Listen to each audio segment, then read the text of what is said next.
Cyber Fareedah. Yeah. Welcome to the podcast. Thank you. Okay, so you recently moved to Dallas. Yes. And we have been friends on Instagram for a few years now. We met on Clubhouse. Did we meet in Clubhouse? Yes. Girl, my Instagram You're lying. friend- She's lying. It was Clubhouse. It was Clubhouse. Okay, and then we follow each other from there. Yeah. Yes, because I saw you had a hijab and I was like, ooh, I feel like that's how we do but each other. We follow each other for a while. It's been like 2 years now. Yeah, alhamdulillah. So, I mean, technically speaking, it was Instagram. Yeah. And then like, so I don't know, I feel like we just clicked. We both had like the similar backgrounds, and you're going to talk about it a little bit later, but like I was in Saudi for 1.5 years in high school. You spent much more time in Saudi, but you're also obviously Black and you're hijabi. So we have like the trifecta. I call it Black, woman, and Muslim. Yes. So you have the trifecta along with me, but we also have like another layer of commonalities because we both grew up in the Middle East, but we're very much melanin girls. Don't get it twisted. Yes, don't get it twisted. But we can also like hold our own and like with Arabic language and things like that. And then we also have done like the corporate thing. And now here we're doing the influencing thing. I mean, you are a full-fledged business. You have had huge contracts with, amazing Fortune 50 companies, not even 500, 50. Yes, let's be 50 clear. companies. Yeah, that's true. So I'm super proud of you. And I'm glad that you're here because I think that a lot of people don't get a chance to get to know you. Really? You think so? I think. Oh, I literally just said I don't just open a up. little bit. I was See, like, really? You're so programmed to being like, but it's okay. It's That okay. is true. I'm working on. This is a safe space. We just gonna we're chat. just relaxing. And you know what? It's funny, actually, of all of the conversations we've had, and we've talked, right? Like hours on the phone. Yes, hours. Social media strategy conversations, all of this stuff, right? Definitely one of my online business besties, right? You're welcome. And I feel like I've never actually heard your story because like, okay, so real quick, before we jump into it, tell us, like, give me your elevator pitch about like what you do for cybersecurity for those who are listening to you or getting to meet you for the first time.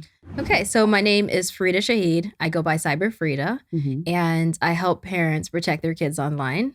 I don't know if we want to give like the bio or whatever. And I've been featured in, what is it, NASA, CNN, is it the Wall Street Journal, Fox 25, Fox 24, Fox you are 46. That girl.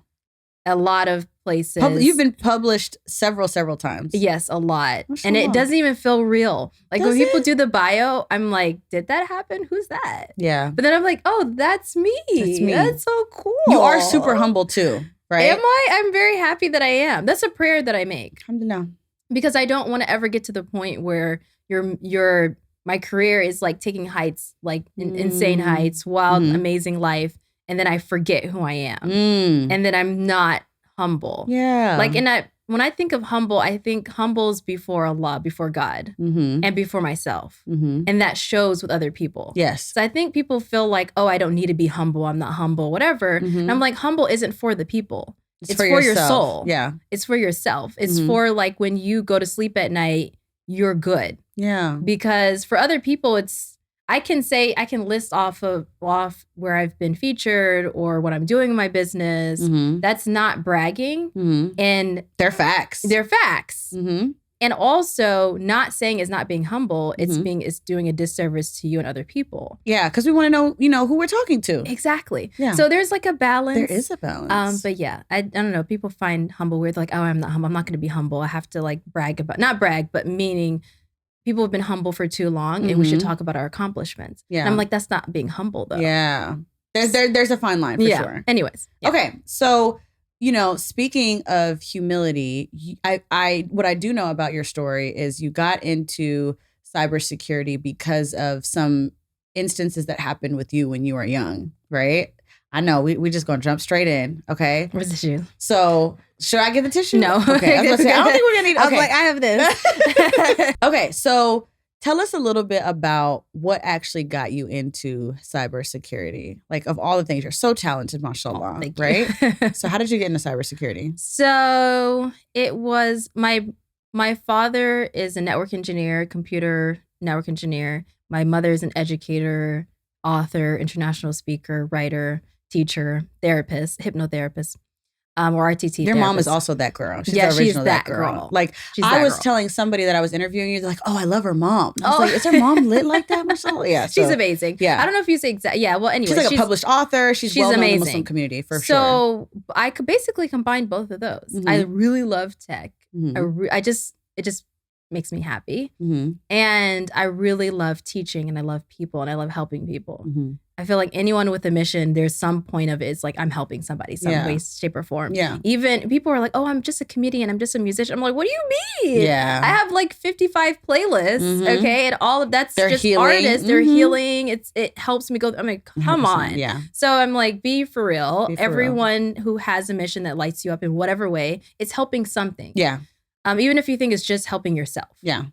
But anyway, so that's how I got into tech. It was really that pathway. And I was like, what's the future? What lights me up? And what's going to make me enough money that I can live an amazing life and give back to my family and to the community? That was it. Gotcha. And so then I just decided, tech. Okay. Because being an educator, just an educator, which I love being a teacher. Yes. Like I'm only child. I wish I was a teacher, but like the pay just wasn't where it's at. The pay was not Teach for America almost had me. Yeah. Almost had me. But then I was like, because they're like, well, you could be in an urban city. I was like Baltimore, where I'm from, down the street. Right. You talking about down there. Right. Like, my high school. You know what you're saying?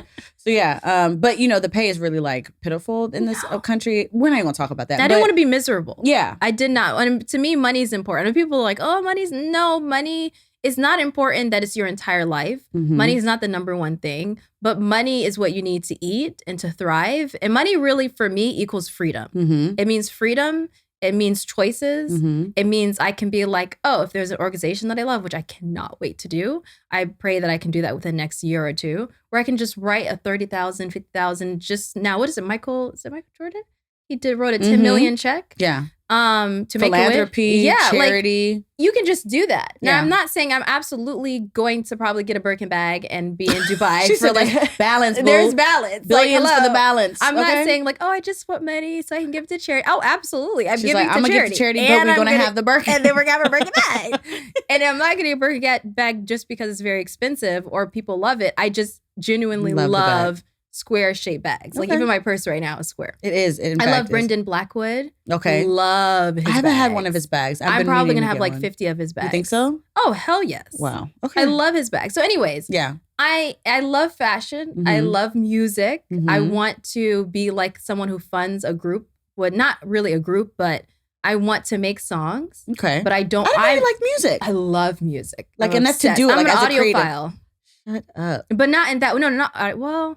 Maybe that's not the right word, but I love sounds. Like sounds like they do something for you. Very sensitive to sounds. I love sounds. Smells or do something for me. I'm the candle smell girl. Oh, I'm so sorry. You just came to my house today. No, you're fine. You're totally fine. But yeah, in that light, I love incense. Okay. So you got into cybersecurity. What was your first job out of college? Out of college, I was a mentor. I went to Community College of Baltimore County, and I forgot to say that we're also both from Baltimore. Yeah, so I lived in Baltimore for 8 years, basically the same amount of time I lived in Saudi Arabia. I just moved like last month. Yeah, and now you're here in Dallas. And now I'm here in Dallas. Yeah, I worked in the community college I was a part of. I loved that job. I was a mentor there, and then actually my first job was for my mother. I was a tutor. Okay. So I taught Arab kids English nice. As second language, ESL. Are you fluent in Arabic? Ibn Arabi. Oh, okay. Yeah, she's fluent. Listen, she's fluent, okay? I'm losing some, but we're going to get practice. It back. Yeah. Yes. We're going to get 8 years, that'll do it. So what was your first cybersecurity type of job? Cybersecurity, so I joined a program. It was like an internship program.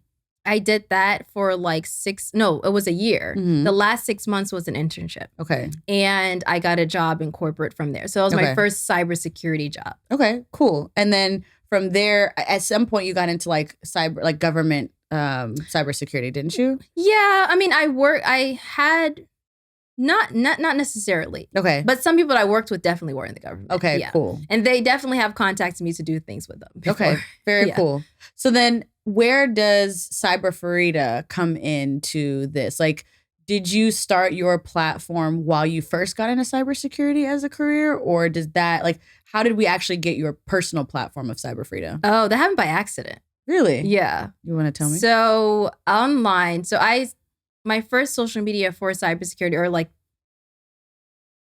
business type social media was Twitter. Not LinkedIn, it was Twitter. It was Twitter, okay. Because everyone in the cybersecurity field, when I went to networking events, they all told me Twitter is like where it's at for tech and cybersecurity. I could never get in Twitter. Like even now, I only go to Twitter when Instagram is down. Yeah, I'm not a Twitter girl. Yeah, I'm not a Twitter person because I don't like the limitation of characters. It is not for me. Yeah, it's just the vibes are off. Yeah. So, but I do like Twitter in terms of like networking and news and what's happening. Yeah. But I don't do that very often. Okay. I'm more like a TikTok girly. Okay. Very cool. And YouTube. So then how gaming, anything. You like gaming. And gaming. Gaming's a big your thing. Gaming studio setup is really, really cute. Gamer. Too, yeah, thank right? you. Like you're for those who are just listening and are not watching on our YouTube, you're wearing like bright highlighter pink, hot pink. And I love your Thunderbolt earrings. Very on brand for you. Yes, thank you. So tell me about how it was exactly an accident. You were on Twitter and then what happened? So I got on Twitter, and everyone on Twitter, if you're familiar with the info security world, cybersecurity world, everyone has InfoSec. Not everyone, but many people have InfoSec Jeff. Sorry, I'm not naming anyone. I don't remember. Maybe I'm pretty sure there is, but I'm just naming names. So it's InfoSec, insert your name. Okay. That was like the template for your Twitter handle. Okay. Yeah. And so I was like, InfoSec Fareedah is just, it's like, is that working? Yeah. And it's way too long. My name is way too long. My name's not Jeff. It's not going to work. Yeah. And it just didn't roll off the tongue. Then I saw someone who had cyber in front of their name. Okay. And I feel like there's 2 or 3 people. And I feel like there's one who had like Cyber Princess or something like that. I was just like, oh, I love that. This is great. So I decided, let me do Cyber Fareedah. Okay. I made that my Twitter handle. And from there, I just left it. It was just there for a while. And then a year later, I met my first cybersecurity, like real mentor. And her name is Dr. Jessica Barker. And she introduced me to another mentor, Jane Franklin, who's absolutely amazing. Both of them are like really pivotal for my cybersecurity career. And I met with them. Well, I met with Jess, and she used to live in the UK. Okay. And so she came here for a conference, like a keynote in DC, and I met her there. And we had a conversation, and I talked about how much I love gaming and how much gaming taught me so much about cybersecurity, life, and business. Wait, so you're like, when you say gaming, you mean like, what do you mean by game? Like an avid game? Like when I think of gamer, I think of like the really deep chairs with the neon lights and the keyboard that like lights up. I have that, yeah. And absolutely. The webcam. Are you talking on the mic too? Is that? I do talk on the mic. But have you always been into gaming, or was that something you got into after cybersecurity? No, I started gaming at 13. That's when all the sugar and ice, that's when it went down. Wait. Okay, so start us from there then. What happened? What happened when you were 13 in gaming? Because okay, so let me tell you this. In terms of internet, I was in the AOL chat rooms with adults. That's the stupid shit I was doing. I definitely did things like that too. Okay. Yeah, and I was on Kick and where else? You know what? Median told me about that. I never knew what that platform was until she had mentioned it, but she had like a huge following there. So you were on those platforms. Yeah, I was on Whisper. Even though I didn't post anything, I just read people's confessions. I was like, oh my goodness. Okay. On Wattpad. Loved Wattpad. I don't know what none of these are. You were really in the cyber. Okay. Yeah. So 13, super young. Do your parents know about this? Yeah, they knew. Well, they knew. They didn't know everything I was doing, but they knew that I was online because they gave me the phone. I don't even know why I asked that, because for real, our parents, whose parents know what we're doing at 13? No. So like what type of, are all these just gaming platforms, or are they chats? Like what were you kind of into? It was mostly gaming, and then the chatting happened through the gaming. Like I would meet people through the thing. We would like develop groups and we would talk. Till this day, I'm in contact with some people from 13. Yes. Well, not 13, sorry, from like 15, 16. Yeah. I absolutely made friends on AOL chat rooms that I'm still friends with. And I think I was like 13, 12. And now like all of us are grown and kids and married and divorced. And we went from one platform, MySpace to Facebook, and Facebook to Instagram. And 100%. Yep. So that was me. I mean, I loved it. I love people. I love conversation. I love conversations too. The one with the podcast, right? Exactly. So that's why I did it. I just love it. Okay. And so like, I think for me, I really loved the adult rooms, not because they were talking about explicit things, because the ones that I was in, generally that wasn't a thing, right? No. They were mostly talking about like relationships and like, emotional intelligence, which I have language for now. And I love those conversations from a very young age. I loved the idea of psychology. I loved like emotional well-being and, relationships and things like that. Were you attracted to those type of chat rooms, or like I don't have a lot of reference as a gamer, so I'm just trying to understand like, how deep were you in it at that point? Well, so sometimes when you're gaming, there's times where you're just playing the game. Mm-hmm. And so because you're there for hours, conversations just start. Mm-hmm. And so we would get into like really deep conversations because certain games is like a grind, like you're grinding. Basically, that's what they call it, grinding. Yeah. And you have to get certain supplies and you have to do this and you have to put things It's together. Like a whole life down there. It's a whole thing. I did not like those games. I like player versus player, multiplayer versus multiplayer. I love that. Lights me up. But sometimes before you get into a game, they make you do what they call PvE, player versus environment. Okay. And I collecting your coins and all this stuff. Okay. Oh my God. It just bored the hell out of me. Yeah. So we would just talk to people through that. And it would just be like really deep conversations or traumatic conversations. But I was about to say, all of your experiences weren't good. No. So where did it go from like, okay, this is just fun to then maybe a little bit more serious? Well, I mean, there's many different ages. Mm-hmm. Oh, this is like a reoccurring thing. Yeah. What do you mean? So you said there's many different ages? Sorry, excuse me. The people that you're talking to, they're of different ages, different backgrounds, different mental abilities, different personalities, different personalities or backgrounds. So there are most people, I would say a majority of my experiences were positive, but obviously negative experiences as a child, it's really impactful. So, I mean, it's just people making sexual references, people sending you pictures, sending you videos of themselves. Through games? Yeah, well, I would download like chat apps so that we can chat. So let's just say the reason why I downloaded it first was because you want to get on. So we would have moments where we needed to be on the game all together, like as a group. Yeah. So they'd be like, okay, download this chatting app so that before it was TeamSpeak, so that we can all speak. So TeamSpeak is like a really old version of Discord. Okay. And we would all just talk there and be like, hey, we're going to have like a player meeting at 8 p.m. at this time. Y'all were like strategizing your head. Oh, there's strategy. Absolutely. Okay. Yeah. This is a real okay. Yeah. I mean, this is like. You're like, show up on time. This is like set. Okay. It's a team meeting, a guild meeting, we called it. Wow. So we'd have guild meetings. So then you're still pretty young at this point, right? Yeah, I'm 13, 14. Yeah. Okay. That's how I was getting into the chatting. Gotcha. So it started off of like, okay, let's do that. But then of course, if you have like a group chat, there are personal private chats. And so a guy would come in and be like, oh, what are you doing? And I'm thinking, what are you doing? Like, I'm about to play the game. He was like, oh, well, is there anything else you're doing? What are that type of stuff? Yeah. And then I would be like, what are you doing? And not knowing what you're opening. I'm thinking like, oh, what do you do? Like eating? Because you're a child. I'm a child. He's like, yeah, I just took a shower. I was like, great. Like, how was the shower? I mean, you just random stuff. Conversation, yeah. He was like, it was great. Here's a picture of my, family member. Member meaning your family jewels. Yes. And I was like, wow. Okay. So it was that. Okay, interesting. So like, do you remember the first time that happened? Yeah, that was that. That literally was, that was an example. That's like that was literally okay. the first time. I was like, okay. And it's so interesting. So did you, if it was me, I wouldn't have said anything to my parents. I kind of been like, no, let's just pretend like that didn't happen. I would never tell her why. What's the reason? For what? Because if I tell her, then there's a problem. Then there's no problem. Yeah, right. I just saw something I didn't want to see. Now I'm realizing it was traumatic. Yeah. And actually, technically speaking, that is sexual assault. It's assault. It is literally a sexual assault. Yeah. But I didn't know that. But I was never going to tell her because I felt like if I told her, it was going to become a big deal. Yes. Like, who is it? Who's that person? Why did they do that? Maybe you shouldn't be on the game. Let's delete the game. It's not going to happen.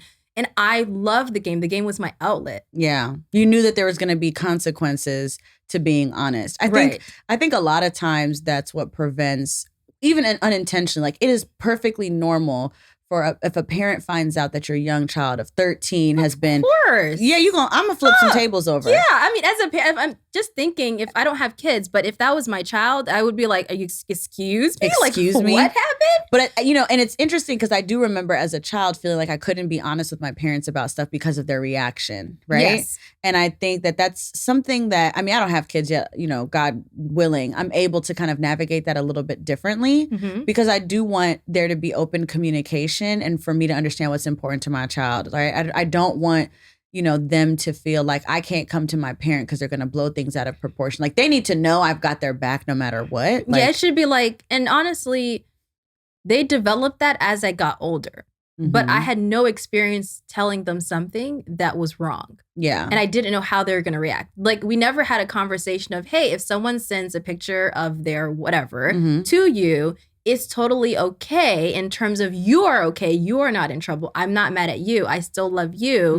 They shouldn't have done that. If that happens, you can talk to me about it. Yes. And then we can block that person. Yes. And then next time, let's go to a different scenario where if someone sends you a picture, an unwanted naked picture, you can be like, okay, I can block that person. Autonomy. I can move on. Even in the cyberspace of how to maintain boundaries. Yeah. So I didn't get that conversation. I love them. They're amazing. We had a great conversation. I don't think a lot of parents have that conversation. So I assumed that the immediate reaction, because they just gave me this game and they were so apprehensive of giving me the game. Yeah, you knew it's over. And first of all, they didn't approve of me getting the chat app. Okay.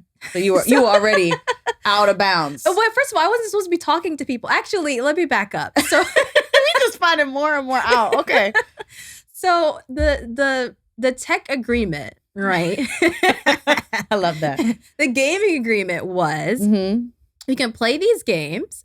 There wasn't a time curfew because I was always a late nighter and everyone was. So it wasn't like you have to be off by 10 p.m. Yeah. But they did expect me to sleep. Yeah. So it was just a little bit. Yeah, just a little bit. Yeah. But maybe they did. I just don't remember that. Yeah. But they said do not talk to strangers and never talk to a man. Okay. Those were the rules. Yeah. And you threw all of those out. I was like, what the hell? These are stupid rules. Like, I'm not following that. Disregarded immediately. Yeah. I was like, I'm not following that. But whatever, cute. I love you, Mom. We're going to cute. I can handle this. Yeah, I was like, absolutely not. Absolutely I'll not. never do that. Okay. So anyways, and I, of course, did it. So I didn't want to do that because I already had broken 2 rules. Not talking to people. And then if I was going to talk to someone, it's a man. But I was like, most gamers are men. Yeah. I can't be like, oh, do you identify as a male? Oh, I can't strategize with you. Like, that was dumb. I get what you mean though too, because like I don't remember how I found myself in the AOL chat rooms, to be honest. And like I said, the conversations weren't explicit. I've never had, a guy send me like a picture like that unsolicited or whatever. Like I've never had those encounters, thankfully. That happened way too often. And I don't know if that's because of the chat rooms that I kind of picked or whatever the case may be. And so I can only imagine, how jarring that must have felt, because now as a child, you're trying to make sense of a situation that you're not prepared for. And there's also like probably like stigma and shame of like, okay, I don't want to say anything because if I, I don't want to get in trouble. Doing? What did you do to bring this on? Not that my parents would say that, but in my head, I was thinking, well, I'm already wrong for talking to a guy. Yeah. And it was a private chat anyways. Yeah. And it was late at night, but I'm on late at night, or I do everything late at night. Right. So late at night means nothing to me. Yeah. Like I didn't realize that people, 2 a.m. or 12 it's a different a.m. environment. It's a different, but then especially with you have horny guys online and you're the only girl and you're young. And then I imagine like from your voice and stuff, they can tell you're young, but do they know? I wasn't voice chatting then. I started voice chatting later. Okay. But then, yes, when I started voice chatting, then it was obvious. It was the sugar has to hit the fan. I remember like being in the chat rooms and everybody's like talking about their age and where they're from. Yes. And I knew better than to tell people where I lived specifically. Like I would say like the state of Maryland or the East Coast, right? Yeah. And I do remember like everybody's going through their age and like 32, 21. Yeah, and I'd be like, oh my God. 13. And they're like, what the f- are you doing in here? Get out of here. And I was like, I want to talk. I would lie about my age because I didn't want to kick me out. And I eventually figured out I had to lie too.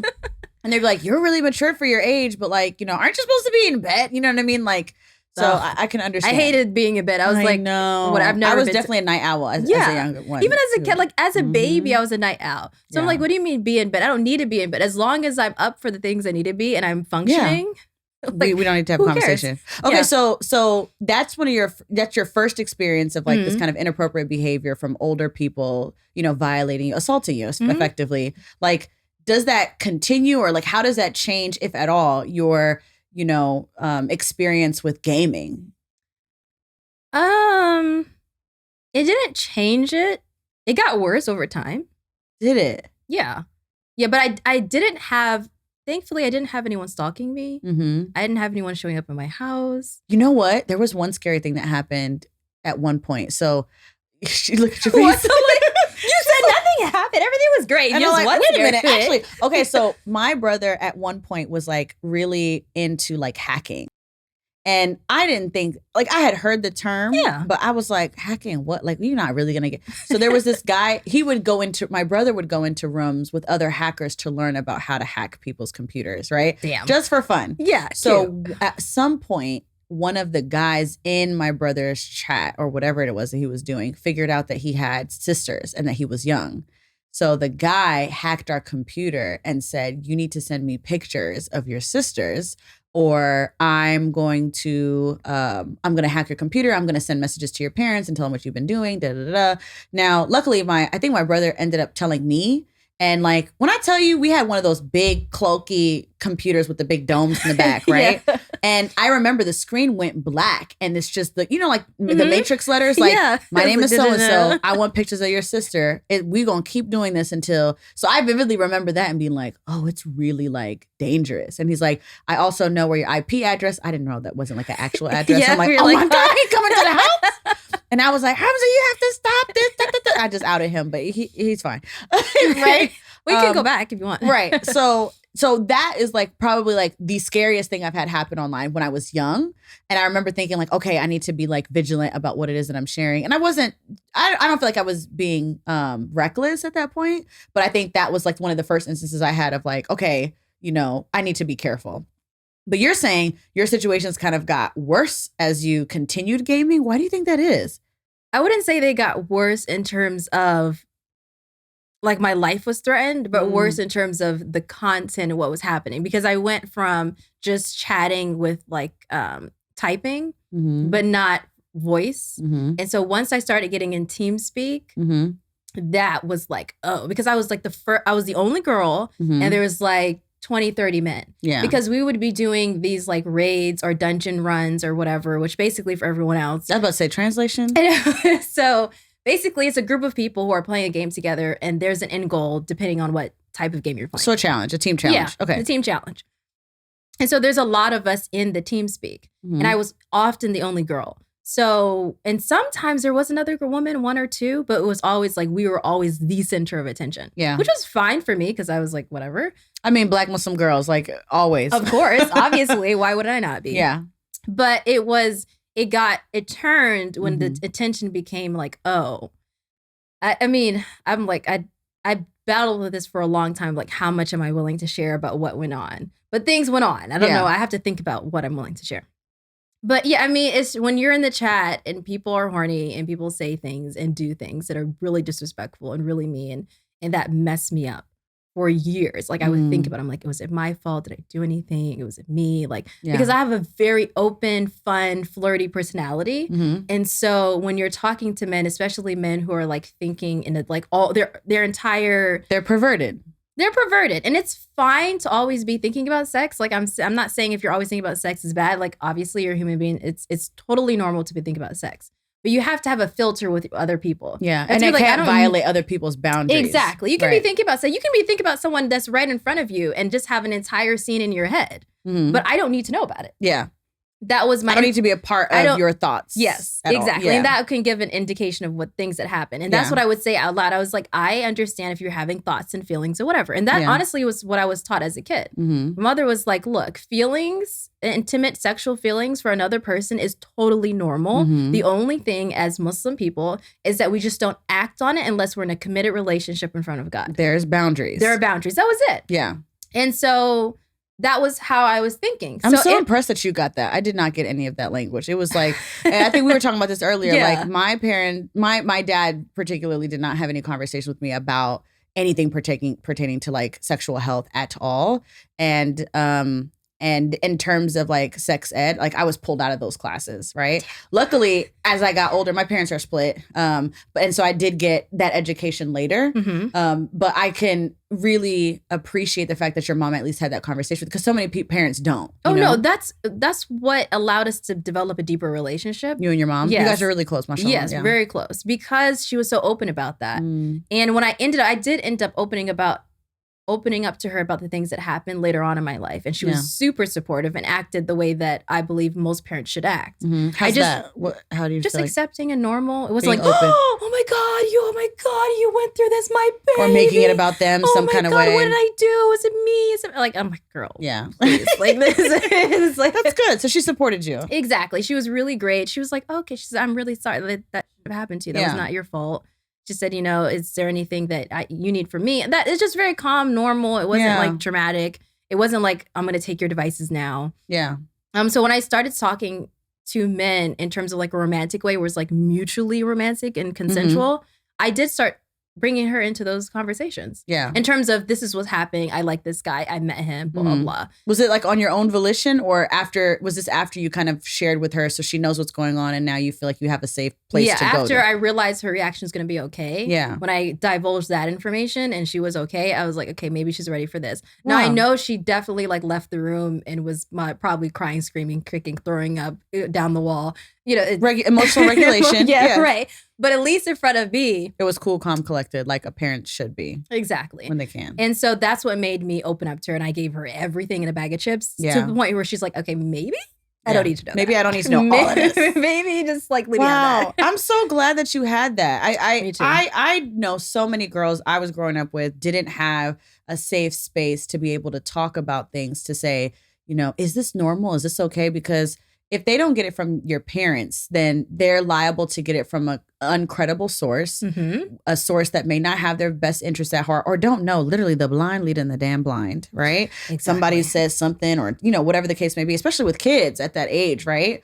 And so I'm really glad that you had that. And now I think, now that we're talking about this, because we've not actually discussed this as friends even, right? No, we haven't. I think it makes a lot of sense why you would feel so passionate about making sure that children stay safe online, right? I can cry in the drop of a dime, about it, because it means so much to me. Yeah. It's not just about like, oh, they're being protected from predators or being protected by someone who wants to like kidnap them or something. It's really also about them feeling joy and the innocence of just wanting to game, wanting to talk to people, wanting to have fun, wanting to have community, a sense of belonging, a sense of enoughness. Yeah. To confirm or affirm who they are in the world. Yeah. They deserve that. They deserve to have fun. Yeah. And even if it's like, even if you don't want them to play a game right now, that's fine. Like I was begging for a game for years. She finally gave my dad did not let us have TV for years. And then when he gave me a TV, when he gave us a TV, the only channel we could watch was damn PBS. I could watch Discovery Channel. Oh, we didn't even get that, girl. He said Discovery Channel with the animals, right? Mm-hmm. Yeah. What happened with that? No, we couldn't do that. Oh. Nope. Was it the music? Girl, I don't know. Maybe it wasn't music. Everything was haram, child. I don't know. Was it the mating of the animals? Maybe. I was like, no, forbidden. You will absolutely not. No, but I don't know. We were only able to watch, you know, PBS for a long time. I was very sheltered when I was young. Maybe, could I watch PBS? I don't remember. Yeah. I think I could. Yeah, I did. I watched like A Land Before Time, Finding Nemo. Like American Mouse. What is it? Yeah, no. Girl, I don't know what that one is. I told you we didn't have TV. Like the street is filled with cheese. There are no mice. I don't know nothing about no street cheese, child. No cats in America. Okay. I don't know. Anyway, with that experience that you had when you were young, did that influence your desire to want to get into cybersecurity, or did cybersecurity just make sense because you loved gaming and you loved tech? That was it. I didn't even connect the deep part of it. The deep part of it came later. So then how do you go from a career in cybersecurity to now you have a business where you actively help parents through your own lived experience, your knowledge and your expertise of cybersecurity and your corporate job? It came because of the community. So I was doing cybersecurity, specifically cybersecurity awareness, and I loved it very, very much. It was really fun. I was like, this is the best thing ever. Every time I finished a workshop, most of the people in the workshop, because I'm talking to people in corporate, most of them had families. Okay. And so this is you through your work, your 9 to 5. Yes. You would have to give presentations about cybersecurity. And eventually your audience, you kept having this question of, what about children? What about children? What about, like I've learned, and I'm imagining that I, as a parent in the room, like, oh, I had no idea, but if this is what it means for me, oh my God, my kids are also on tablets and phones. So is that kind of how it happened? That's how it happened. Okay. But it still took a bit, because that's what happened at first, but I didn't connect it to anything. I was like, okay, here's my experience, blah, blah, blah, but I'm not a parent. I'm just like, you know, this is what you can do. Yeah. And I would move forward. But then I would but then people loved the way I was presenting. And because you have a great flirty personality, mashallah. And so they're like, this is great. I want you to do this for my community. And so I started to talk to people about doing presentations for their personal communities from corporate. Okay. And then I met people in conferences. And then I started to do presentations at conferences and at people's events or personal communities, or just free, like a online call or whatever, just about technology. And then still every single time, my kids. And I'm like, I'm not qualified talking about kids. I'm not a pediatrician. I'm not a psychologist. I'm not a parenting expert. Yeah. I don't know anything. But they were like, that doesn't matter. You're a gamer. You've been online since you're 13. You have all these crazy experiences. Even if the experience wasn't like, I wasn't ever doxxed. That was great. I don't know what that means. What does that mean? Oh, sorry. That means like if you're online, say you have like a gamer name and then someone gives your address, your full name, your social security, your email address, your phone number, your where you live, all of that. And so that's basically doxing somebody. So no one has ever done that to me. Okay. That has never happened. Hopefully it never does happen. I've heard of stories of like, I think I might have shared to you on Instagram where somebody on Snapchat gets like information about young girls. And then they say, if you don't send me these pictures or I'm going to send XYZ to all of your friends or stuff like that. Is that part of the same thing, docs? Not technically. She's like, no, girl. I mean, clearly, I don't know what I'm talking about. No. I mean, it's similar. Okay. It's not the same, but it's similar. Okay. Yeah. But basically, it's meant as a manipulation tactic. Yeah, basically, it's just manipulation. It's just toxicity and it's abuse. Okay. And it's traumatic. It's really traumatic. Like being hacked, being violated like that is traumatic. Yeah, it's scary. Yeah. I remember feeling nervous that some random guy was going to show up at my house because of that whole hacking thing with my brother. I felt like that. My even till this day. Really? Sometimes I feel like that. I'm like, way. Is it because you're online to a certain extent? It's because I'm online, but also, because I'm online, because I'm in the cybersecurity industry, because I'm a gamer. You know. Yeah, I'm like, well, someone could show up, but I'm like, well, c'est la vie. Yeah. It's like such is life. So then people are constantly asking you about keeping their kids safe. And at what point do you just say, okay, I'm going to do this and I'm going to share what I know to do the best that I can with information I have? I started it because it took 2 years for me to actually start internet safety for kids in particular. Wow. And that's your community for those. Yes. That's just really just all I do online in terms of the education that I provide. The switch happened with one of my business mentors, April Franks. She's absolutely amazing. A lot of people love her. I've never met her before. She's amazing. Yeah. And we had a conversation. And she was like, Fareedah, you're being selfish. Ooh. And I was like, and this may not be her exact words. This is what happened in general, what I remember.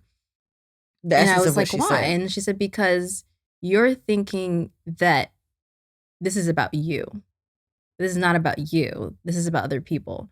And you have information from corporate, from college, from your own research, and from your own experience that can help people. You don't need to have a PhD in cybersecurity. You don't need to have a PhD in child development in order to help somebody. Wow. You can just be a friend. How did that hit you when you first heard it? I was still crying, obviously. Oh, were you really? Yeah, I was bawling. And she was like, you have something. Like she said, she just gave it to me this way. She said, okay, let's take out everything. No, you're not a parent. Just I'm a parent, I'm not a parenting expert. Just because you're a parent doesn't mean you're a parenting expert. That's a good point. She said, you haven't been in the cybersecurity industry for 15 years. You've been there. By this time when she was talking to me, it was like 5 years. Or maybe 3 to 5 years in the industry. I can't remember. But do you have information right now? Like say a parent, this is like picture a mother coming to you. And she has a child right now that's online that loves gaming that was similar to you. Basically, like picture you as a kid. And she's talking to you and you have all this experience and knowledge from your own thing, whatever little you think they have. And you give that information to her. So she's like, I don't know what's going on. I don't know what to do. This is what's happening. Can you give her something that could help keep her kids safe? Is there something you can tell her that can protect her child from a predator? Wow. Is there something you can tell her to make sure that she doesn't lose her child? Yeah. And I was like, oh yeah, there is. Yeah. And then I was like, okay, I'm being selfish. Wow. So that's why I do it. Yeah. Because I'm like, there's one child that if I could say something to the parent or something to the child, could that change maybe not their life, but at least what they're doing right now? Yeah. If the answer is yes, then you have to do it. Then it's worth sharing. It's worth being vulnerable. It's worth taking the chance that it could save somebody. Yeah. Wow. Yeah, that's really why powerful. Okay. That's a hell of a why. Mashallah. Like I love that. And once you had that realization, what's the first thing that you tried to do to give more information to parents to keep their kids safe? I posted a lot online. Anything I could give, I would post it, or any like slight tips, or if I had a conversation with someone, I'd be like, oh, here's something you can do. Or if I saw an article, like this is a great article. Or if your kids are on this game, here's like a thing that you can do. Yeah. So I started like that. What are the common questions that parents come to you with regarding cybersecurity, specifically about their kids? Well, they're scared about what their kids are doing, what their kids are going to see.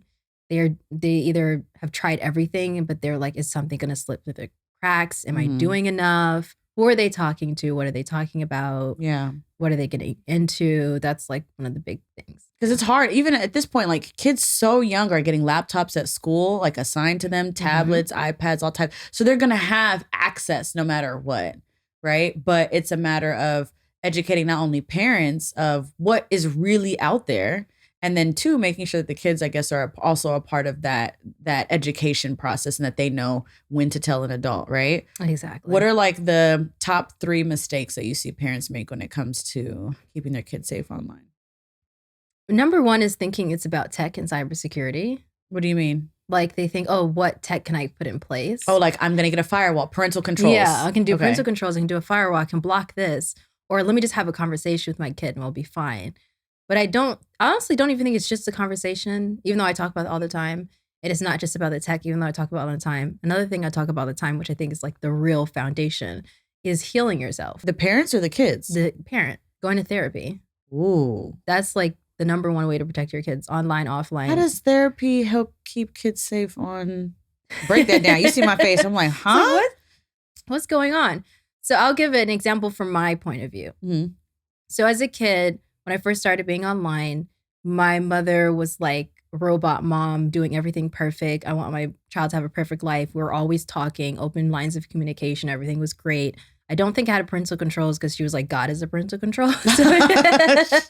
Period. She was like, no, I don't know about all this tech stuff. I'm too busy for this. I'm too stressed out. Yeah. But she was like, if you do something, God's going to tell me about it in a dream.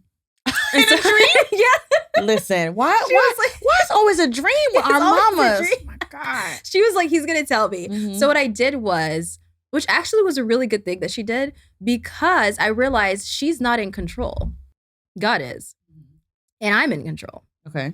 And so it allowed me to, instead of fearing my mom, I was fearing God. Interesting. And fearing me ruining my life. Okay. So I didn't give a sugar and iced tea what she wanted me to do or not do. Yeah. The only reason why I did was because I hated seeing her sad. Okay. I didn't care if she was like, oh, she didn't want me. I'm like, I really don't care. Doesn't matter, yeah. It doesn't matter. But if she was sad about it, then I'll be like, oh my God, my mom's sad. I disappointed her. Like that would hit me. And then also if it would ruin my life or ruin my relationship with God. Yeah. Then I was like, okay, then I really screwed now up. we got to look at this. Hold on. Okay. Yeah. So, but that's the reason. So her saying, hey, God is going to tell me about it, made me say, okay, well, I don't want God to tell you all the stuff I'm doing because you're going to have a heart attack. So let's just cut that report short. Right. So I would go and pray to God in the last third of the night. For people who are not Muslim, it's basically before the sun comes up, right before the sun, like maybe a couple hours before the sun comes up. Before dawn, yeah. Before dawn. And I would pray to him. I was like, God, look, like just between you and I. Anytime the conversations with God, be like, okay, look, God, listen here. Those be the real ones. But I know those are I was crying. Yeah, okay? If you're not snot nose. Right. and I know I wasn't supposed to do that. But if you just keep my secret and protect me. I know. I was like crying. God. We've all done that. Yes. I was like on the floor. Those be the most sincere prayers though. It was the best thing ever. I'd be like fasting, like God. Yeah. And he did. He kept it all. It was good. I was like, okay, that's my homie. This is great. I like him.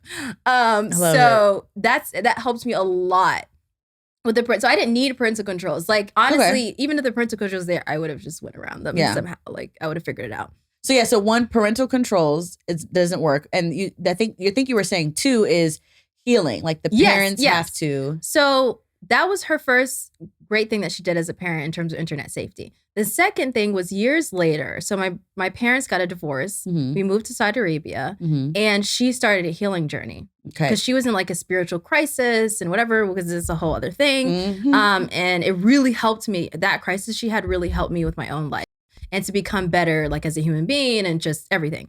So she started to go to therapy then. That was when our relationship repaired. That's when I told her everything that happened on the internet. That's when I told her, hey, yeah, I like this guy and we met on the game. And she was like, what the hell? So, what was it? Is it, because I'm almost positive, and correct me if I'm wrong, it's not she comes home and announces, I've went to therapy. Right. And you go, thank God, let me tell you all my business, right? So like, what was different about your mom's healed self that made you feel like you could come to her where you maybe didn't feel as comfortable or open before? She was more open with me. She began to trust me more with just information and just life. And she was happier. She was happy with herself internally. Because it's kind of like if you see someone who's in it, she never showed me stress, but I could feel it, like energy. Yeah. And she was Kids always know. Yeah. And she was just operating in robot, like, you know, what do I need to do? How do I be a good wife, good mother, good whatever, good community leader, everything. And she just was like, just a person. So you felt that energy from her shift. Because I don't want to give you something bad. I'm not supposed to be doing this and you're already stressed out and I'm going to add to that. But if you're like calm, cool, collected, and I'm not saying that she was like fully healed. She was still, and we're all going on a healing journey. She still is in a healing journey. I am, everyone is.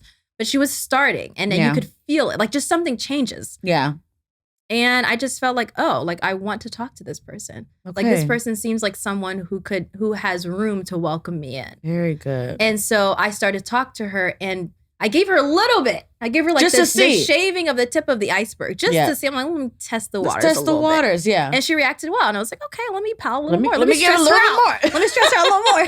It's like, how much can you take? She don't need to sleep tonight. Right? She only got one kid. You're fine. So, I mean, obviously, even if you have one kid, it's a lot. But I was like, you know, you would have had 7 because she had 7 miscarriages. Oh, so I was like, let me just fill up the anxiety of 8 kids. Let me just make sure you feel it. Right. Okay, so got it. I gave her little by little. Yeah, shout out to her. She's amazing. And she took it really well. Okay. And she just loved me through it. Oh. And I remember the first time I told her that I was talking to someone online and something happened. I don't remember because I wasn't really supposed to be doing all of that. But at that point, I was like 16. Yeah. So it wasn't a little bit of a different situation. Yeah. Like at this point, I was getting my first job. Like it is a little bit different. I had my learnings permit, you know. Period. The world is mine, wherever this gas can take me. I was an adult. So when I had that conversation with her, she just sat with me and we both cried because she definitely was like, what the hell is happening? And we watched a movie together. Wow. And we ate popcorn. I think we got like takeout or something. So you guys bonded. Yeah. It brought you guys closer. Wow. And she wasn't like, get out of my room. And then another thing was big. She did not take my game away. Because at this point, she's obviously paying all the bills, paying for my game. She paid for everything. Do you see a lot of parents that the first thing that they do is want to take away the game? Yeah, or who's that person? Let me talk to them. She didn't do that. She's like, just tell me about them. Who's that person? Why do you like them? How did you start talking? Oh, that's really interesting. What else did he say? Do you have a picture of him? Oh, okay. It was just casual. No judgment. No judgment. Neutral conversation. No, it wasn't even, I want to see your chat. She didn't say that. Because if she said, I want to see your chat, or I want to talk to him right now, I would have never told her anything ever again. Interesting. Because it was too much. Because and she also knows me very, obviously she's my mother. She knows me very well. She knows that when you dig too much, then I'm like. You'll clam up. I'm clamming up. I'm done. I'm gone. Yep. And only in very, very vulnerable moments. Not in a regular day life. Like if you say like, what's your biggest trauma to me? And I'm walking You'd be like, down how the much street, time do you have? I'm like, let's talk, right? Right? But in that moment, I was so vulnerable because I was saying something I never said. And it took a lot of courage too. Yeah. So she didn't dig deep. She never actually ever asked to see any of the messages from any guy I was ever talking to, whether it was online, offline, anything ever. For those who are listening who may be parents or future parents or want to be parents, whatever the case may be, it might almost sound like counterintuitive that your child comes to you saying this and this and this has happened, right? Maybe subconsciously you have this emotional reaction of what the hell? Like, I want to keep my child safe. If snatching the game away and talking to that person is not the right answer, what is the right answer? Well, sometimes that is the right answer. Oh. And what circumstances? I feel like as a parent, when it's a circumstance to take away the game. But you do it in a way that allows them to understand why. You're not saying, I'm the parent, I'm taking away the game. You give them why so that when they're ever in that circumstance, they know. So let's just say you're thinking of everything as if they're going to be adults. They're human beings. They're going to be adults one day. How do you want them to react later on. Equipping them with decision-making abilities. Like, so you don't want to do it for them, but you want to help them so that they can make good decisions by themselves. And sometimes you have to do it for them, but you're giving them the reason so that when it comes time where they understand it, hopefully as they get older, they can do it for themselves. Okay. So you don't want it to be like, so if someone violates their trust or who they are, their boundaries, you want to be like, okay, you want them as an adult to say, okay, I'm removing contact because this is not good for me. It's not good for me because X, Y, and Z. And so I'm going to take a break and then I'm going to come on later when I'm feeling better, and I'm never going to allow someone to violate my boundaries again like that. Got you. Okay, cool. But if it's just something's taken away from you, you're not actually learning how to deal with the situation. Yeah, you're just like, oh, well, something I love is taken away from me. My escape, my community, my belonging is taken away. It's almost like punishment. It's literally, I'm being punished for something happening. Yeah. Wow. Or they're not a victim of something. They were just talking to someone and you didn't like that. Then they're like, oh, well. Never telling you anything again. That's when you definitely don't take it away. Yeah. But if something happened to them and you need to, let's just say like they're, for whatever reason, like their safety is compromised or something. Yeah. Then you would explain to them why. And as an adult, you're going to have to do that. You're going to have to throw away your computer. You're going to have to leave this game. You're going to have to give it a second. You have to make a new account. So explain why. But sometimes some kids are not in the mental, they're not thinking in the same way. So maybe the kid is 16, but mentally they're 7. And they cannot process and understand. But there's a point where, you don't have to like what I'm doing if it's going to keep you safe to a certain extent. But that shouldn't be your first go-to if the child has cognitive ability to kind of understand. Yeah, it should be like, think it through. Don't just do it. Think it through. And when you make explain, and explain. And your child, like I always say, you are the expert in your child. So it might work for your child. There are times where you will have to unplug the internet. Yeah. There are times where you're taking the phone away and I'm giving you a flip phone or no phone at all. Like, you are the expert in your child. Yeah. And if you need more support with that, you can go see someone who knows your child or is a therapist who works with children in particular to see what to do in your circumstance. But typically your intuition knows what you need to do, typically. Very cool. Yeah. And do you feel like, I feel like some of the comments in your audience, like they're very vulnerable, right? They're telling you a lot about their kids. Like, does that ever weigh on you, or does it make you feel like, I imagine some of the comments are really sweet of like, oh my God, you helped my child on this app or whatever. And I learned this and this and this. Thank you so much. But then, do you feel like, do you go to therapy for like? Oh, yeah. Yeah. Yeah. Okay. Yeah. This does have a weight on you as well, is what it sounds like. It's huge. Yeah. It's really big. This is really big. Yeah. It's a lot. I'm like, okay, I don't know. That's why I pray a lot. I pray a lot. I do a lot of meditation, a lot of therapy, a lot of thinking. I have to start journaling more, to be honest, but I wish I could say I journal. Yeah. But I'm about to start doing that more. I love journaling. I have journals since I was like, I don't know. Yeah, I have journals from when I was a child. Yeah. But I need to do that more often, but that's why I do it. Yeah. Just to kind of keep you centered and balanced. That's the word I was looking for. In terms of like, if I imagine it would feel really good. It feels really good when you've helped someone, but it could also be a heavy burden to bear at the same time because of the severity of the incidents. Yeah, anytime someone books like a VIP call with me, or I'm in front of an audience, or I'm talking about something really difficult, I pray a lot about it before I do it. Actually, every single video I've ever posted, I pray about any video I have posted, I will post, or I'm going to post, like about to actively or anything in the future. I do love that about you. You remember God super frequently. And even when sometimes like I've come to you like as a friend, like, girl, I don't know what I'm about to do. You'd be like, have you talked to God about it yet? Yeah. And it's always a great reminder. I really do appreciate that about our relationship and just who you are as a person.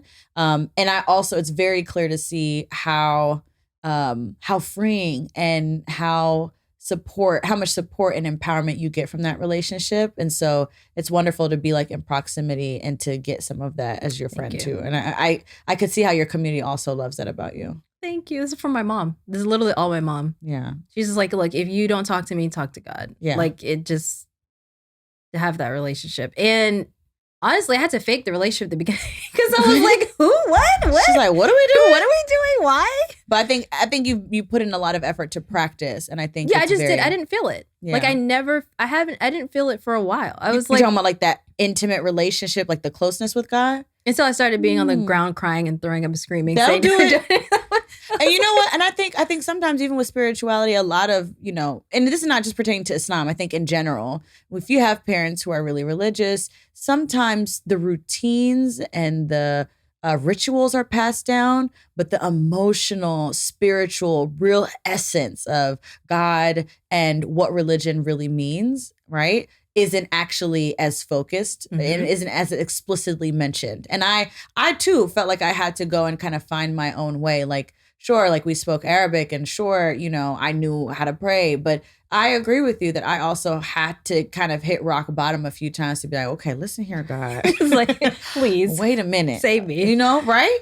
And so I think that it's great that you had a chance to kind of go through that in your journey and you made the decision for yourself, right? I think I think there's always kind of like two conversions, if you will. There's like what your parents decide they're going to raise you as, but then there comes a point where as an adult, you got to decide, am I going to hold on to these beliefs? Am I going to further my knowledge? Am I going to invest in time and effort and energy into the relationship with my creator, no matter like what religion that you follow? And I do think that there's a certain amount of peace when you realize I'm not the one managing all of these pieces. I don't have to be responsible for all these. And I could literally lay, all of my worries, my burdens at his feet, and the best of planners is going to handle my affairs. You know what I mean? So I appreciate those reminders from you, like just being in proximity. I think that that's beautiful. So how has it been being an entrepreneur? So we've talked about your spiritual journey. We've talked about the evolution of your relationship with your mom and how you guys were able to get closer, and also, lessons that you've learned just watching other parents kind of tell you about the things that are happening with their kids, right? Okay. In terms of you and your entrepreneur journey, how has that been? Because I know, because we're friends in real life, that, at some point you decided to do your job full time, or do your business, full time. Yeah. How's that been? Oh my, it's a dream come true. I know. I've been thinking about this planning, praying about this for so long. I mean, so long, 5 years, but whatever. How long have you been doing your business? Like even on the side? 5 years. 5 years. Wow, it has been that long. Mm-hmm. That's amazing. Mashallah. Yeah, alhamdulillah. Okay. Like I started it 2018. So you've been in business for 5 years. Mm-hmm. This is your first year that you're doing it full time. Mm-hmm. You said it's been a dream come true. Yes. Like what are some of the best things that you've been able to experience, do as a result of taking your business full time? Freedom, a lot of confidence, a lot of self-assurance, the community. And honestly, that happened way before I got my business full time. Okay. Like I started the business because I had to do something to create an impact. I had to have a creative outlet. I had to be able to be free to do what I needed to do. I didn't want to be held back. I didn't want any like red lines or whatever. What do they call it? Red tape. That's what they call it. So oh my God, I don't know. I'm still living. It's happened in November. It's still pretty fresh, yeah. Yeah, like November. So it's been November, December, January, for 4 months. Yeah, it's been a few months. So yeah, it's been 4 months. So for those who are listening and who are actively planning to leave their 9 to 5s, right? It's still pretty fresh. Yeah. What would you advise them to prepare for? I know everybody's situation is different, but now that you've been in it for a few months, what advice would you give? I love this moment because I visualized this question exactly. Okay. For 3 years. Wow. Every single time it got rough, when Sugar and Icy got real in corporate, and I just felt like I can't do it anymore. I'm holding on by like a string. I kept getting that question, like one day someone's going to ask you, how did you do it? Oh man. What are you going to do in this moment to show what you did? Like, how do you have to act to be powerful. That person? Yeah. And so here we are in the moment. Right. So let's answer the question. I'm about to say, have you practiced your answer? Because I want to know. Well, honestly, so I'm a big, huge, what they call it, like learning nerd. They call it something where you're always learning, reading books, getting classes after class after class after class, thousands of dollars and all these other things. And you're not really applying it really quickly. And so I was that type of person. So I started applying everything, but none of that actually mattered. Not I wouldn't say it mattered, but that wasn't the thing that made everything work. So then what was the thing? The thing was therapy. The therapy is real. The therapy keeps coming up. Okay. The therapy's X, you know what I'm talking about.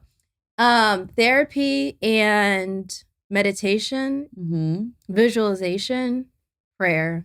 Why those 4 things, right? Like a lot of successful entrepreneurs or people in general, even like professionals who work 9 to 5s or big corporations or whatever, what do those things actually do for you? Like how does praying in your experience translate to, enough success that you can do your business full time? There's a lot of layers. So we'll just go all 4 of them. Okay.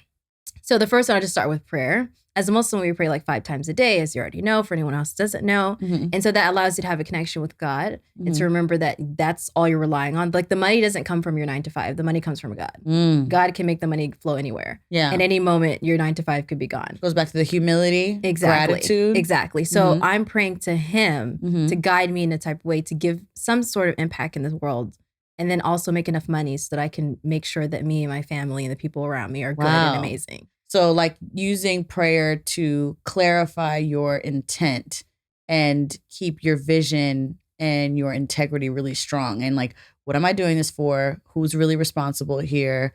Grounding yourself in gratitude and humility. And prayer about everything and anything and all the things. So, and I like also as Muslims, I do want to say we're a little bit spoiled. Because we pray all the time, right? At least we should be. We should be. Yeah. But a lot of us, we're normal. Like, okay, the first prayer, second prayer, like 5 prayers, we're good. No, also when I'm saying pray, I mean like about everything. So let me just give an example.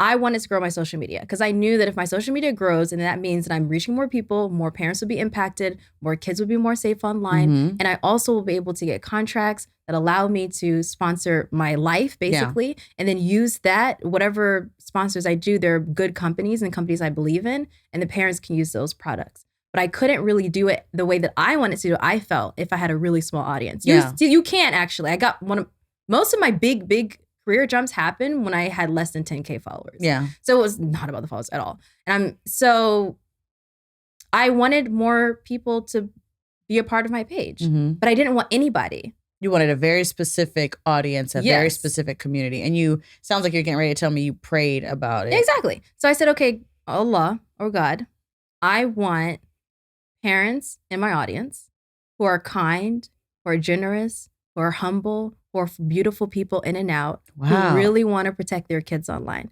People who would appreciate me, appreciate my background, my personality, who would vibe with me. Even if we don't like each other, we don't have to like each other. Even if our personalities clash, it doesn't matter.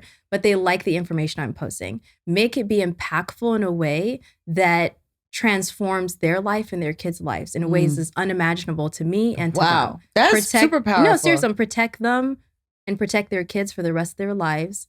Be a guide and a guardian for their kids when they're online, and allow them to be attracted to me and my brand in ways that I cannot understand, and make whatever I'm doing online powerful beyond means and beyond anything I could ever imagine. Wow. And so any video that I post online, make it be blessed times 10,000. Wow. And I only want to attract good people. And I said, don't make any of my videos viral unless they're viral for good and attract good, amazing, beautiful people. That's amazing. Okay, so forget Sierra's prayer. I need the social media prayer.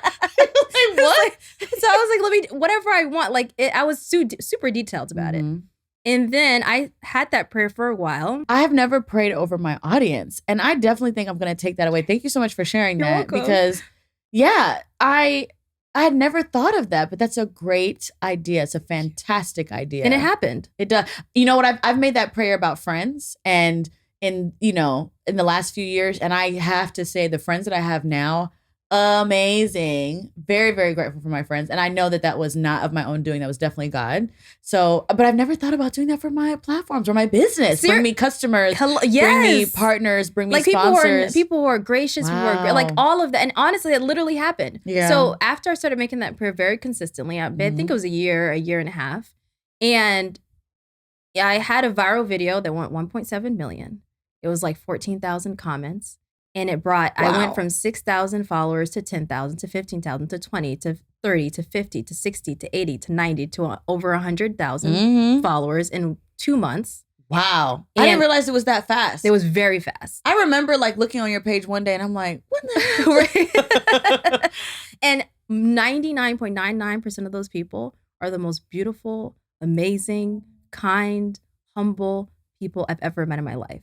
And the DMs that I get make me cry. Like every time I open up my Instagram. Even the comments. I told you, I've read the comments like, Oh my God. Her. They're so sweet. They're and really not everyone loves me, but they're like, okay, like I'm not fooling with that, but I do like this. Or I don't really agree with that. Even the critics, I have seen people who are like, I don't know if I agree with that. I see what you mean, but they're very respectful. They're very respectful. And honestly, even the ones that are not respectful, because I come back with a calm, cool, collected energy, they're like, oh, well, I guess, I mean, they're like, okay. It takes two to argue. Yeah, they're fine. They don't come back. Sometimes they're like, oh, I'm sorry. Like, I didn't mean that. Mm-hmm. Or someone said something about my forehead once. I was like, bye. Like, really? Or because I have like a birthmark on my finger. And they're like, oh, what's that birthmark? And I said, what's that on your finger? Do you clean your nails? And I said, oh, it's a birthmark. They're like, oh, God, I'm so sorry.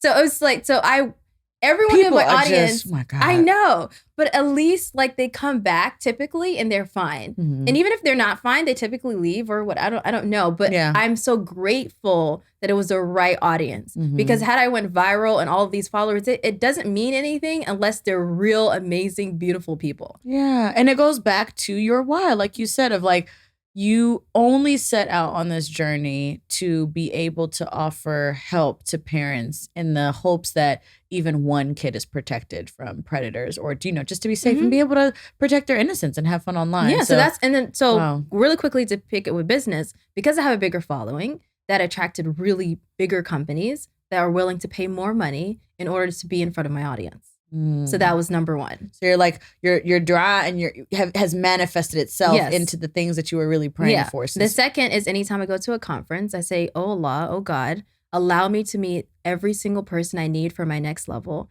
Allow me to pour into them in ways they couldn't imagine. Okay, so when's the prayer book coming out, sis? Everything. Because it's really just anything you want. Just think, imagine it, ask for it, pray it, keep saying it. And I was like, allow them to pour into me in ways I can't imagine. I need you to start posting these on your stories. Maybe I should. Probably should. You absolutely should. Okay, maybe I will. So because as April will say, right? If there's one business owner that you can help, you're being selfish. That's true. I probably should. Yeah. Like, and then I would say, like, oh, I'm struggling with this. I have an event. I need this. I don't know how I'm going to put this event together, God. I don't know how to do this. I need this person. Yeah, I know. I was like, She's like, this is for you, sis. Right. I'm like, I need this person. I need this person. I don't know who they are. I don't know how to do this. So allow each and every one of them, people I need, that I know I need, and people I don't even know that I need. Allow everyone to come out of the woodworks to help me make this as easy, as seamless, as amazing as possible. Wow. Allow me when I walk into the room to attract magnetic, amazing people and energy. Come on. We have an amazing time. Like, that's what I do. Mm-hmm. And then I walk into the room and that's exactly what happens. Wow. Every freaking time. I love that.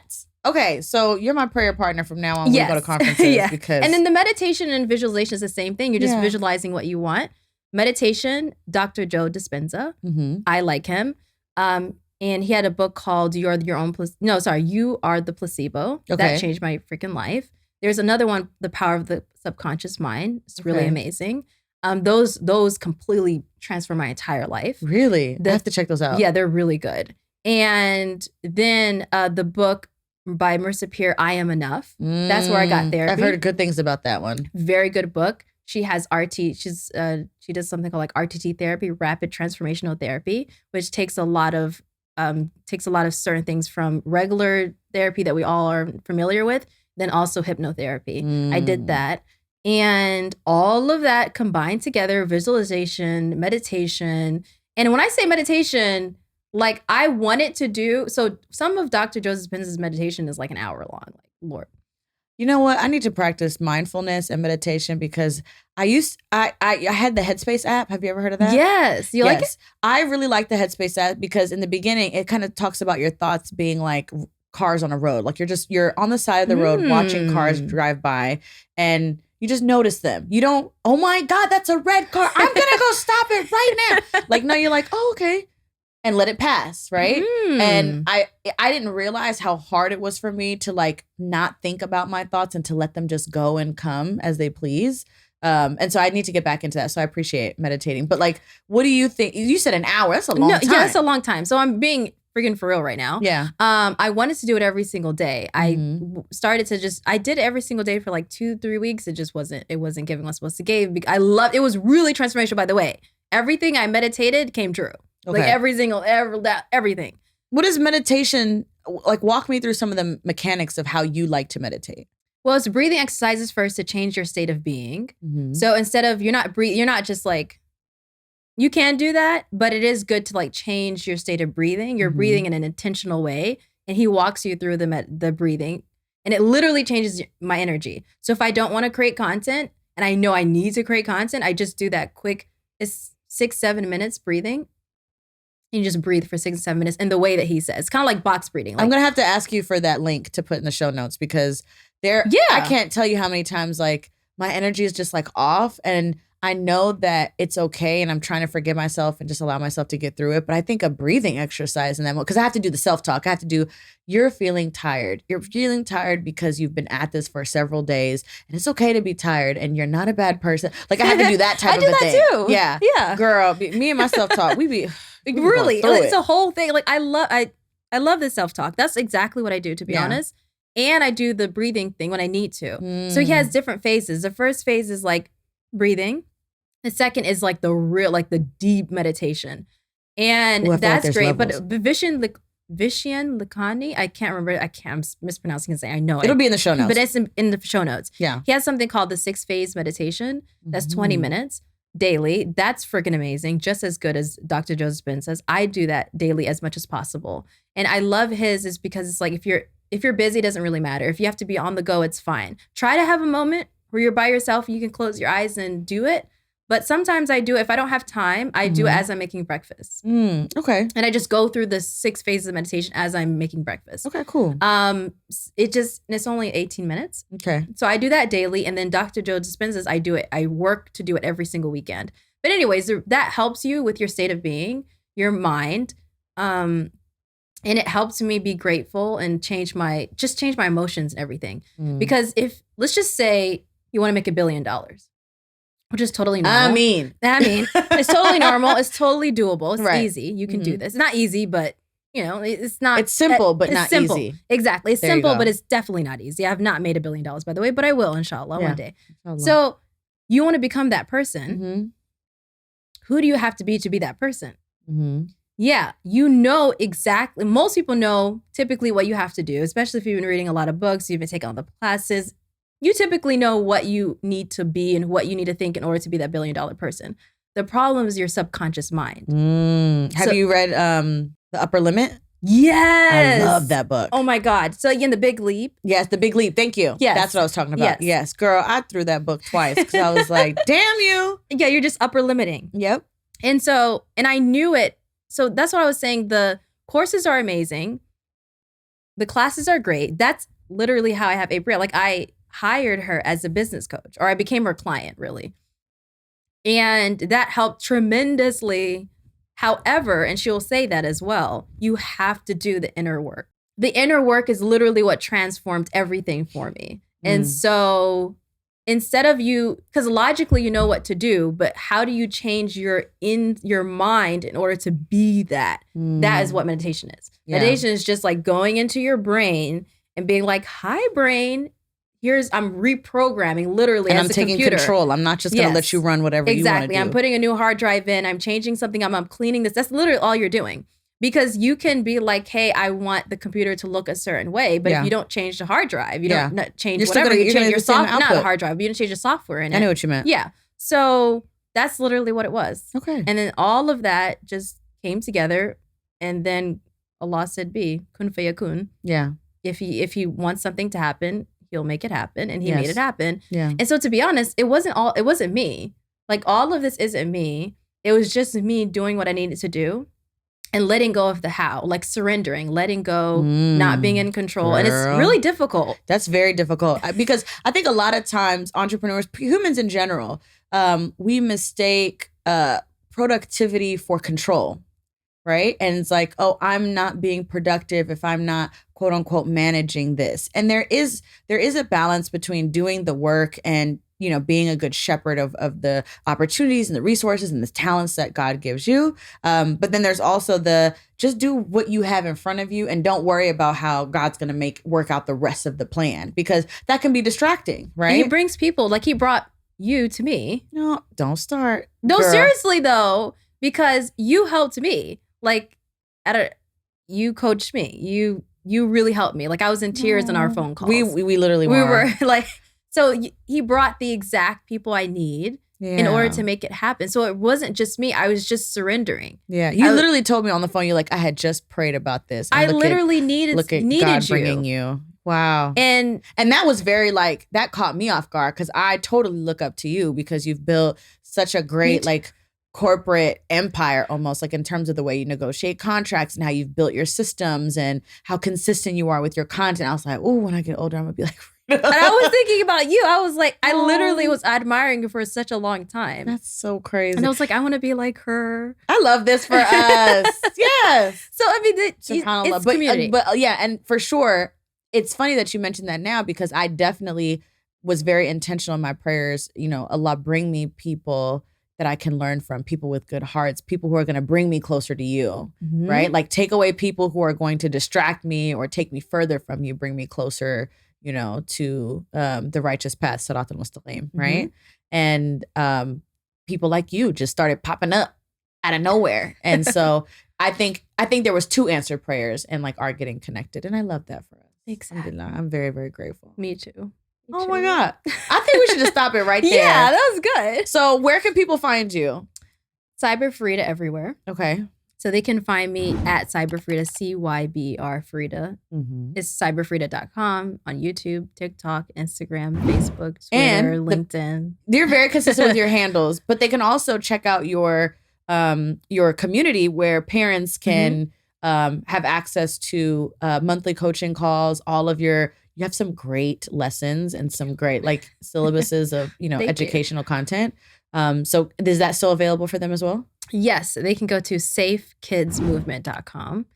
And when you go to cyberfareedah.com, the first thing that pops up is like, hey, I'm Cyber Fareedah. I help parents protect their kids online. Join the Safe Kids movement. Nice. So if you go to cyberfareedah.com, you should be able to click right in. So thank you for that. You're and welcome. On the website, it's a bunch of freebies as well. Okay. So if you're like how to protect my kids on gaming, social media. Yeah, you have like guides on specific apps and specific games. My YouTube is like a big one. I go deep into like, we just talked about Discord or TeamSpeak. I go deep into exactly how to protect your kids on Discord. Like when I say deep, I mean like click here, do this, do that. It's like a 20-minute video. So sorry, you can like ×2 the video. Speed it up the video if you need to. Yeah. Awesome. Well, thank you so much for stopping by. We appreciate you. Thank you.